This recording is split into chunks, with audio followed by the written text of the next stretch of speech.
Rogers, Head of Enterprise Content and Deployment Management up at C Drive with ASB. Thank you to Microsoft for inviting me down here this morning to talk to you about SharePoint 2013 and ASB's new headquarters located down in Wynyard Quarter. And the challenge is, what do those two have to do with each other? And the answer here is social. So I'm going to take you through a series of slides, a bit of a chat, a little around our banking trends that are occurring within the ASB and also globally, a little bit around ASB's history, how we come to be one of the top 5 banks within in New Zealand, the future of our new head office, and I'll take you through a demo of that, of the building, that is, a fly-through, some of the challenges we face in moving from our building just next door here down to the North Wharf, as it's known, and then talk about some of the challenges we face and how we attempt to address those with SharePoint 2013. Then go into some of the key features of the product. Hopefully I've got some good resolution on the screen. I can just walk you through it. I don't have a live demo, unfortunately. That's Wayne's fault over here, down in the front, for not setting that up, but we'll get to that once we go into production with that. And then a little bit around banking, technology, and where we're headed. I know it's just before lunch. I'll try to get you all out here before then. If you have any questions, I might invite you guys to come down here and ask me them. I'm not sure we'll have time for a full question and answer session, but feel free to come down and chat one-on-one. So the first thing is some of the industry-shaping trends in banking in 2012 and 13. The first is the convergence of mobile and online banking. Traditional online banking, as we all know, through the internet, browser-based web apps, were ported sort of clunkily onto smart devices and phones. And over the last few years, we've seen that open up as a whole new channel. So banks have to be really aware of this new development channel for devices like the Android, other smart devices and tablets. Another trend that we've seen emerge is the notion of self-service. Internet banking, or the internet, is always on, as we all know it, and users like to go onto the internet at any time, anywhere, and transact. Just the same as a bank needs to be online at any time. So we have to develop products that service those anytime, anywhere users. So it's important to develop products like bill pay, for example, or statements online. Another trend is security. You want to transact with your bank. Our customers need to transact with us. It's got to be in a secure way. We need to make sure that we guarantee your safety and your privacy.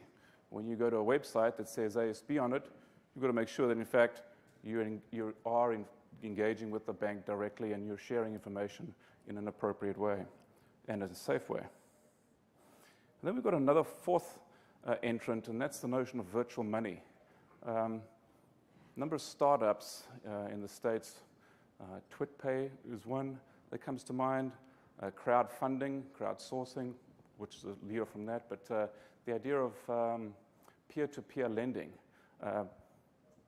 Facebook credits, for example, is another new entrant into this space. Banks need to be aware of, is this a threat or is this a benefit?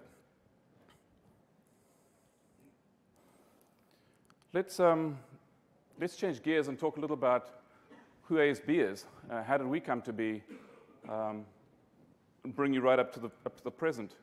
The bank opened its doors at 7 p.m. Interesting that that was in the evening. 1847, just down the street here on Queen Street. ASB stood for Auckland Savings Bank. That was shortened to ASB. That's now become synonymous with the brand. Opened by 3 gentlemen, or founded by 3 gentlemen, John Logan Campbell, John Montefiore, and James Dilworth. Moving all along, let's talk about some technology first. It's a real live data center, 1969. ASB was the first bank in New Zealand to introduce online real-time processing. All branches were hooked up to a host in real-time fashion. Transactions and banking balances were recorded and delivered back to customers real-time. Not sure that was through the internet, though. 1997. Internet was just fairly new. First bank ever to bring a online banking payment system, or at least a website. Fastnet Classic was born. As you can see, fairly straightforward, fairly graphics tame in a lot of ways. One of New Zealand's first. Ongoing to 2010, and in between a few other standard improvements around first that had to do with the convenience of weekend banking. In 1999, ASB was the first bank to provide online share trading in the Australian and New Zealand stock exchanges. 2010, in addition to features on Fastnet Classic like Save the Change, I don't know if anybody's signed up for that, but that's a version of an electronic change jar. It allows you to round up any payments you have, puts them into a savings account. Quite a nice way to save up for Christmas. And things like Track My Spend, that's another feature that we see on Fastnet Classic. The first virtual branch in New Zealand on Facebook.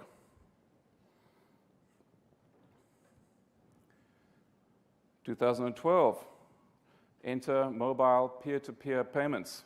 You can now download the application from the App Store to your phone, and you're able to make payments not only to other people, but to friends on Facebook as well.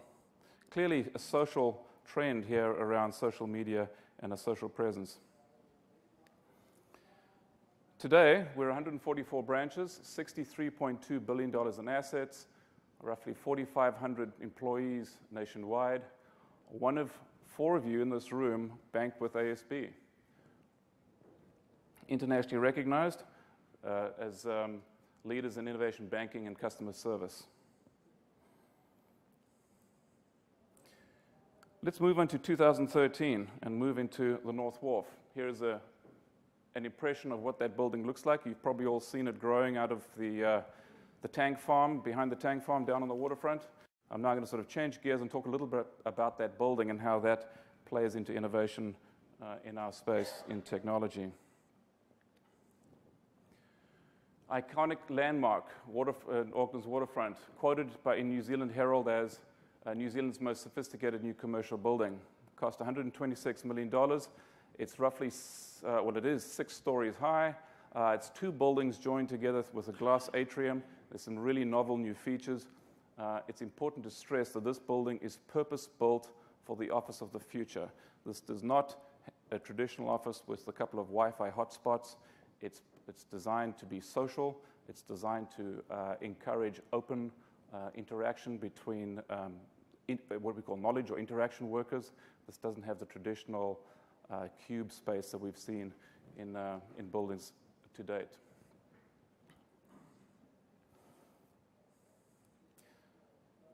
Okay, a couple of postcards.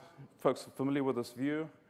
This is now an aerial view looking down onto the North Wharf. You can see the area just in front where the fish market is, and there's a few restaurants everybody's familiar with down in Wynyard Quarter. I think that's the event center just in front over there.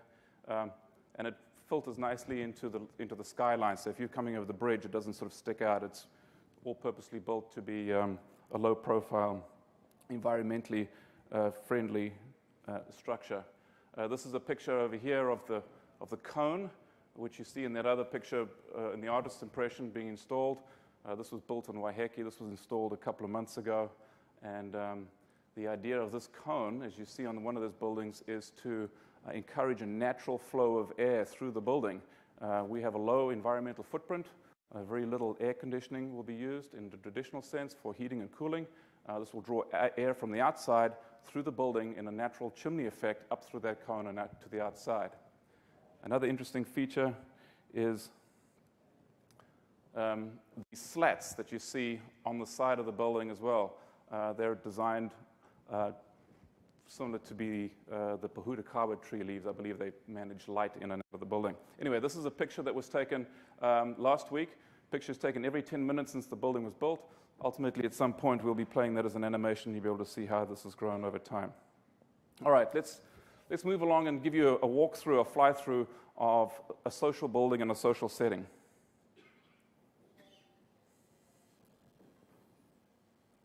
ASB's new head office promises to be an outstanding building in one of Auckland's newest, most desirable waterfront communities, Wynyard Quarter, offering world-class facilities like the Viaduct Event Centre here on the right. ASB North Wharf is a short walk from Britomart Transport Hub over Te Wero Bridge, adjacent to the waterfront. And here is ASB North Wharf. It's a beautiful, light, airy building. This impressive glass atrium connects the two ASB buildings while harnessing light to spread across the 6 floors. It allows the public to walk under it through Te Wero Lane. Coming into the building's main entrance at level 1 past the branch, the escalator gives us access to the 2nd floor concierge area.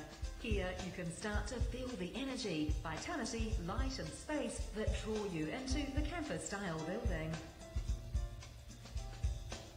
Access above this floor is with an ASB authorised security pass.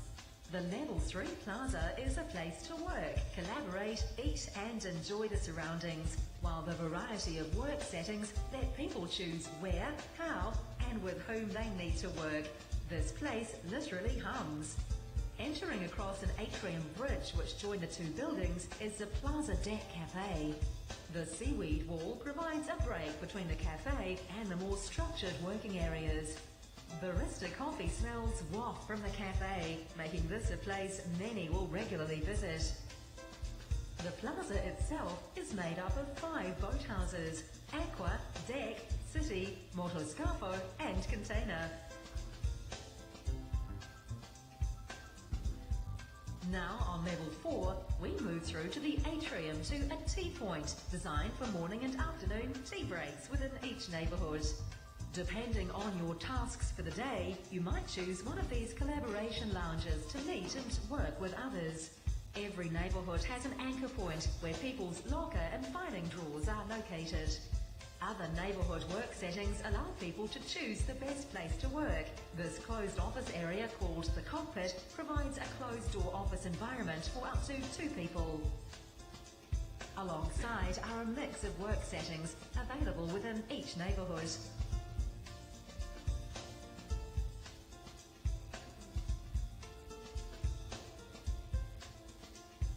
Large LCDs are positioned throughout the building, enabling a highly efficient communication option to reach everyone at ASB North Wharf. They are also in meeting rooms, allowing us to share information easily. ASB North Wharf is blessed with stunning views, the most dramatic of which is our top floor Plaza Boathouse on level 7. It offers an outdoor experience on the barbecue deck, a spectacular space to relax or entertain. ASB North Wharf leads the way in sustainable buildings for our people, stakeholders and the environment. It will be the standard for New Zealand's workplace innovation and at the forefront of new design internationally. Pretty exciting. I'm all excited, although I officially reside up at C Drive, but I'm looking forward to coming down there to collaborate with my other knowledge workers sometime in the future. When we look at collaboration, as they talked about in the video there, you look at a traditional structure, and you can understand that even in that traditional structure, where you've got work groups sort of co-located, where collaboration would be easier to do because they're physically right next to you, we have a series of challenges. We have a series of applications on SharePoint. We've got 500 collaboration sites currently proliferated out across the enterprise, 700 intranet pages. Our SharePoint team was fairly small up until fairly recently, had grown ad hoc, and really had struggled with maintaining and keeping up with the requirements from our project teams and from other members of the business. Now, you take that and you add that to an environment that supports a dramatic new way of working, where people now are actively moving between one office or one office space and another. The question we have here is, what are some of the challenges that we need to overcome on that? So we stopped and took a look at what does the average worker do. And some research from McKinsey suggests that the average interaction worker spends 28% of their time reading and answering email, 19% searching and gathering for information, communicating and collaborating internally of 14%, role-specific tasks, 39%. They've done some studies worldwide, have come up with some really optimal new numbers around improvements, productivity improvements, 25 to 30% improvements by moving to social technologies within the workplace. Total, 20 to 25. As much as 35% in being able to communicate and collaboratively using social technologies. Looking across the industry verticals, insurance, that's general and life, retail banking, across the product chain, the value chain, social technologies improvements in sales and marketing and customer service, 10 to 20%. We're already very active on the social front between ourselves and our customers. There's opportunities internally to see those efficiencies as well. In the product development area, where I'm involved in IT, 10 to 20% opportunities. Overall, 6 to 12% improvement options. So the first challenge, how do we supercharge collaboration in our new head office? Hold that thought. Let's move on to another challenge. The paperless office. The use of paper in business for records and correspondence should be declining by 1980 and 1990. Most record handling will be electronic. This is a quote out of Newsweek, 1975, from an article after an interview with a gentleman by the name of George E. Paik, who probably none of you know, but you will remember, I hope, the Palo Alto Research Labs at Xerox. We wouldn't be in this building if it wasn't for two gentlemen that went to that very lab and discovered the mouse, the word processor, and the network. And we can thank Bill Gates and Steve Jobs for the rest. But this gentleman did predict that the office would be paperless and that by 1995, there'd be a TV display panel on everybody's desk with a keyboard, and they'd be able to retrieve electronic documents just with the press of a key, and that paper would decline. Well, we know that prophetically, everybody probably has more than one device on their desk with a smartphone and a tablet and a laptop and a desktop. But clearly, their prediction of reduction of paper from 1990 through 80 through the end of the century was a fallacy. In fact, we've seen it double. These are global figures. The use of paper has doubled from 1980 to 2000. Interestingly, since 2000, we've seen a decline. 20% decline since 2000. This has not, as those original predictors had said, was a result of technology change, but is more sociological. This is a younger generation being more environmentally aware, greenhouse effects of paper and forests. There's been a reduction of paper usage. Add to that, really sophisticated, high-definition screens have led people to reduce their paper consumption in the last decade. ASB is one step ahead. Our target is a lot more aggressive. On average, our current consumption, nothing to be super proud about, 2,300 sheets on average per person per annum. That equates to 4.6 reams of paper. What does that mean for the enterprise? 23,000 reams per annum. That's huge. We have huge opportunities to cull that. So we're targeting, over the next 3 years, a paper reduction of 40% across the enterprise. What does that mean? It's a small forest. 382 trees saved. That's a target we're going to be aggressively shooting for. So not only are we committed to this goal, but we're also committed to a storage reduction. So our current storage, filing, cabinets, accommodation just across the street here is around 3.6 linear meters, so forget the square there. And our target is to reduce that by 75% to 0.9. So we're mandated to do that because, as you saw in the video, it's a lot of open space, there's no cabinets, paper's got to go. So the challenge number 2 that we're faced with is how do we dramatically reduce our dependence on paper? And incidentally, of the 4 of you, the 1 on every 4 here, feel free to go onto Fastnet Classic and stop receiving your paper statements. All right, let's talk about the solution. What are our options? We have a multi-million-dollar IT investment budget, and we've thought strategically about what it is we need to do.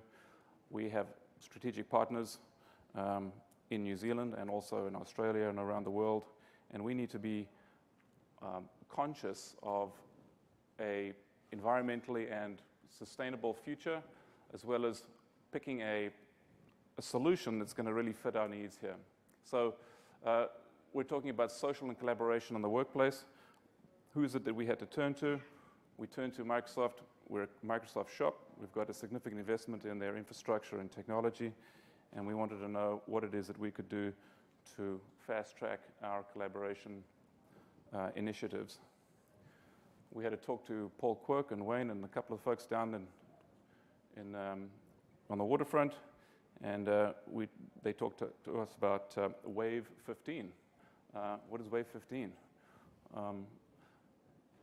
And how do we find out tools that they have that can help us? Well, Wave 15 is the top secret code, I guess, for Microsoft's new product suite. We were able to qualify to get onto that program. We are a financial vertical. ASB is one of 40 companies worldwide that qualified for this program. We sent 2 individuals to Redmond. We're the only company in New Zealand in Wave 15. And Wave 15, I believe, has moved apart and it's now become the new release of 2013 we're all here to talk about today. In addition to qualifying into that program, we've identified some additional partners. Our friends at Indigen are quite skilled. We believe they're the best partners in the Dynamics and also the SharePoint space, with offices here in Takapuna and in Wellington. So Wave 15, part of Wave 15 was this Ignite program run by Redmond back in February. They invited a series of representatives for all of the companies in their program, included Boeing and Walmart and little old ASB. Off we went to Redmond. We met the other participants. We spent a week interacting with their development staff and exchanged ideas and spent a number of hours shaping our own. Our guys came back, and we spent the last 6 months working on 2 programs. The first program is the Technology Adoption Program, TAP, funded by Microsoft Corporate. It gave us access to the bits. Now, I'm not a super technical guy, but I understand that that's access to all the inner core, all the source code that's hung Microsoft SharePoint 2013 together. We also had access to the product team in a non-production environment, and we're able to give design feedback and receive feedback in both ways. Obviously, we've surfaced a whole series of issues and bugs over the last 6 months, and we're hoping to get these all resolved before we go into production with the new platform. The other program we qualified on is the Rapid Deployment Program, and that's everything that TAP is, including access to our local Microsoft Consulting Services support, which has been invaluable. I know Wayne has been giving a number of talks here in the last day or 2 around SharePoint 2013. Clearly a master in his field, invaluable service to our technicians to help us get us through the configuration and issues that we've been running into. And we're also committed to release into production this product. This is the platform server and the applications that we're going to run on it. And I'm going to go into those in just a second that have to do with collaboration and paper reduction. Some of the benefits for us, how to share information. I don't know if anybody's had a chance to play with SharePoint. Very easy to manage, very easy to move around, much easier to share information. I was able to do this all by myself, believe it or not. To change the picture. Definitely opportunity to share information across the enterprise, better ways to organize data and documents, and much easier ways to discover or surface and search and retain knowledge and build knowledge in new ways within the enterprise.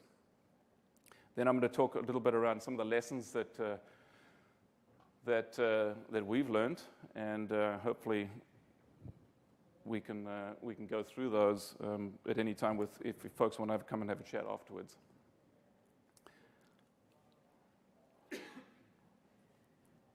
All right, how do we share information?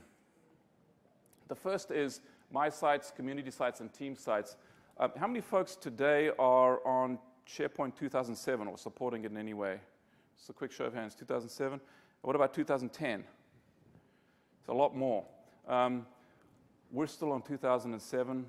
We faced a number of challenges in going from 7 to 10. We weren't sure what we were going to do. We were always slightly behind. We were very conservative in terms of how we roll out new product for a bank, not super cutting edge. Although in this instance, we've committed ourselves to 2013 and one leapfrog right over the top. So this is a complete rewrite. Anybody here using my sites today in their enterprise as a regular part of communication? So in terms of social, not a whole lot, but the community sites and the team sites capability is exactly what's got us all excited around social and making and creating the social enterprise. In this example, you can see the screen over on the right is just a quick snapshot of our little test environment, but it's very easy to follow in a blog and a social way, commentary, discussion, replies, likes, the ability to have presence. So we're also a link shop, and over on the right-hand side, you can see, and we're going to hook this into our Active Directory with photographs of everybody, so you'll be able to see who's present at what point, what their responses are, and what's happening in this particular community. Very easy, very intuitive, very airy, very crisp, and very light. Much easier and user-friendly capability that we see in this next release. A feature that we also like is the idea of a reputation and a badge as users interact within the enterprise, and this is a focus we'll retain initially in our enterprise services group up at C Drive, but we think that with reputations and badges, stature, tenure, status within the organization as an expert or a leading consultant or a project manager could be recorded on their presence, and as those folks interact with others in a discussion type forum, so you create the element of their respect, their word, and the clout that they may be able to exercise or the value they may be able to bring to the organization.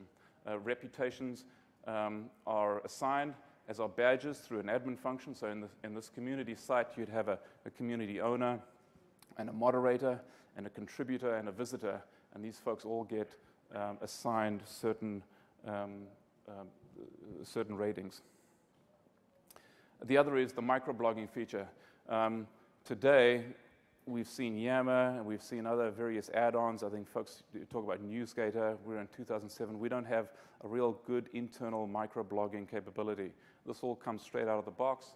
The microblogging is under the My Sites. The My Sites is designed to be a portal.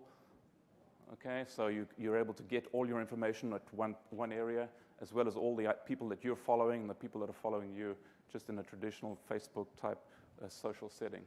So conversation context that gives it creates the value around when you're interacting on a particular document, for example, that you've got a good interaction with the people that are also collaborating. The information that they know is all surfaced together to the top of any search criteria. The other is mobility. One of our challenges is moving away from traditional desktop and laptops and smart devices. We want to be able to port this platform across multiple devices. When you look at the other slide, those tiles are nice and big. They're easy to move around, easy to port from one device to the other, all HTML5 compliant. Better ways to organize data. We try to move away from the traditional file folder approach. What we like about this is the syncing and the SkyDrive approach. Now, I know the SkyDrive is in the traditional cloud setting. We're going to be an on-prem facility, but we like the idea of being able to have synchronized data between files or documents that I may be working on and those that other people may be working on, and not really care where they live. The idea is that that synchronizing function will go down to your C drive, your local network drive, pull an index, and put that data back into your internal or your external cloud, depending on how you decide to deploy it. What else we like is the themes, the ability to go in there and easily brand and change and create community sites. Very easy to do, straight out of the box, as well as some canned themes and themes that you can add in for your enterprise. Radical new user interface, nice and crisp, very easy to use, easy to look at. The other thing, the last one there was site permissions. That's another function that we've had particular challenges with. That centralized function with something having to manage access rights, been very challenging for us. This now puts that back into the hands of the user. The user needs to be educated on how they put stuff out into the cloud. Nobody can see those documents unless that user allows them. It's a big source of frustration for us under the current environment. Discover, enter the App Store. Everybody's familiar with traditional App Store, like a few other companies. This now puts the App Store internally and allows users to download applications, whether it be business intelligence. That's not a focus for us at this point, but in the future that could be ways to deploy applications to the desktop through this automated function. Access and control is all managed centrally at the, without having to go through a whole series of rollouts from our service departments. Search and relevance. The idea of serendipitous discovery, a coin termed earlier on this year. Serendipitous discovery means a pleasant surprise or a happy accident. The analogy here is that imagine looking for a needle in a haystack and not just finding the needle in the haystack, but finding the farmer's daughter as well. So this is this is the idea of really surfacing the information that's relevant to you right at the very top. It's relevant to the work that you're working on, the documents that you're interacting with, the domain that you're working in within, the projects that you're on as well. So continuous crawl, deep refinement, and social distance ranking. Those are features that we found especially appealing.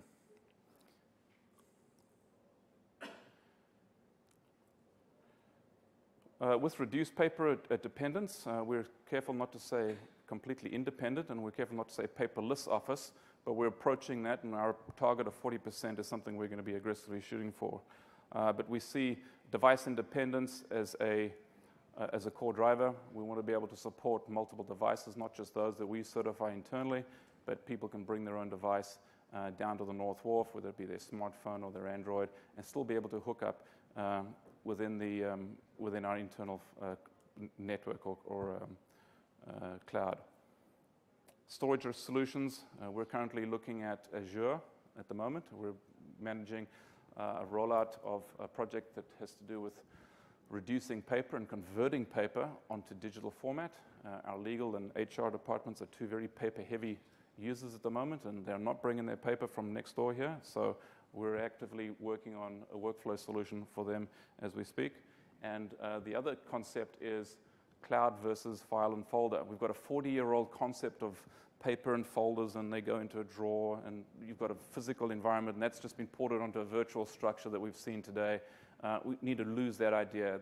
The idea that this stuff now lives in a cloud, it's indexed, it's crawled, and you can hook up into it simply by synchronizing. So what did we really like?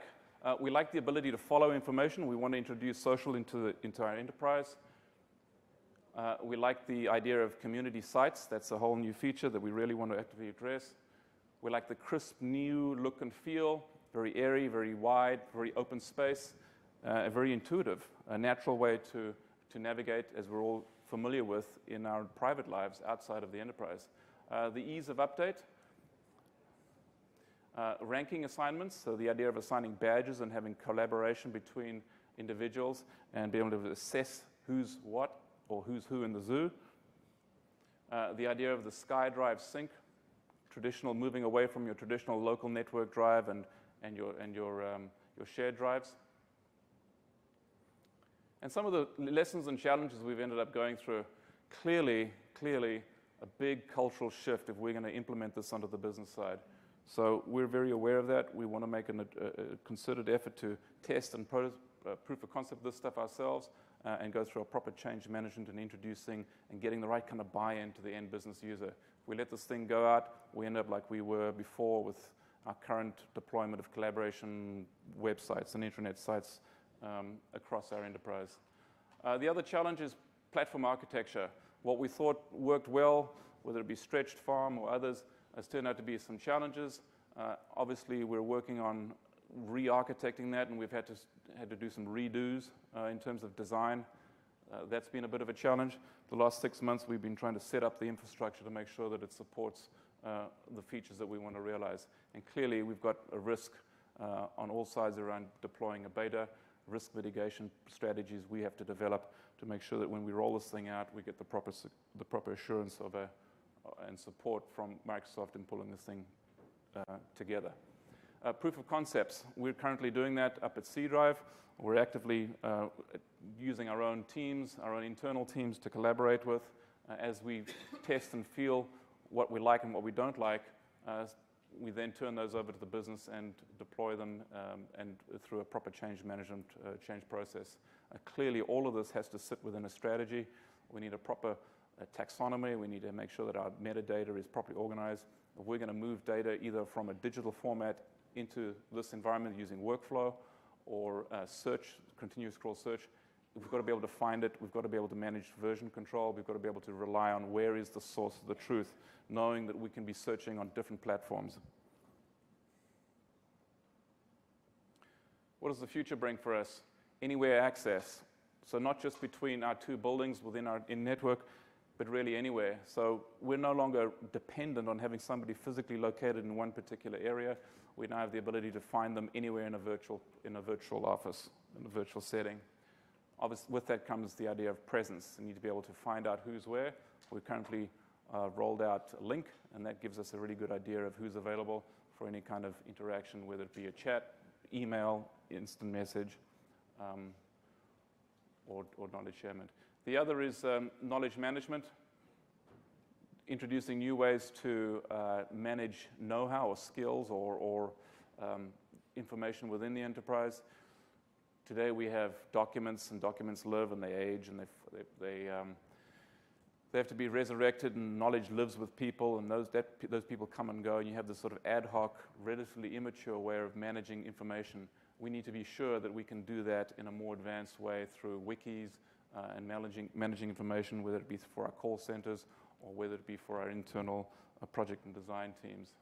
And this can lead to business process automation, some prospects in that space, and the ultimate evolving of the social enterprise. We're wading into this area. We're all doing it today on the outside, and we want to be able to bring this internally. We know it took 13 years for the television to reach 50 million users. I don't know if you're familiar with some of these statistics. It took the internet only 3 years to reach 50 million subscribers. It took Facebook 1 year to reach 50 million, and it took Twitter just 9 months. So clearly something's happening out there that's working. We want to be able to transform that internally. Russell Jones, our Chief Operations Officer, is committed to the product. This feature-rich product is a critical technology component supporting the move to our innovative and exciting new building. We're excited with SharePoint 2013. We want to deploy it. We want to do it successfully. And we want to have a good time doing it. Here with a few slides on what's gone and what's coming. So I'm 216. I believe 2111 is just after lunch. Is it back here, Wayne? Back here, Wayne. Okay. That's all I have, folks. I hope that's giving you enough time to go and use the facilities and get ready early in the line for lunch. Wayne has told me, though, that I do have some giveaways to give here, sitting up on the box. So my first question is, and I'll ask the question, and you just have to put your hand up, and then whoever gets the question right can get, do we do the cups individually, or we just do? Okay, all right, let's see here.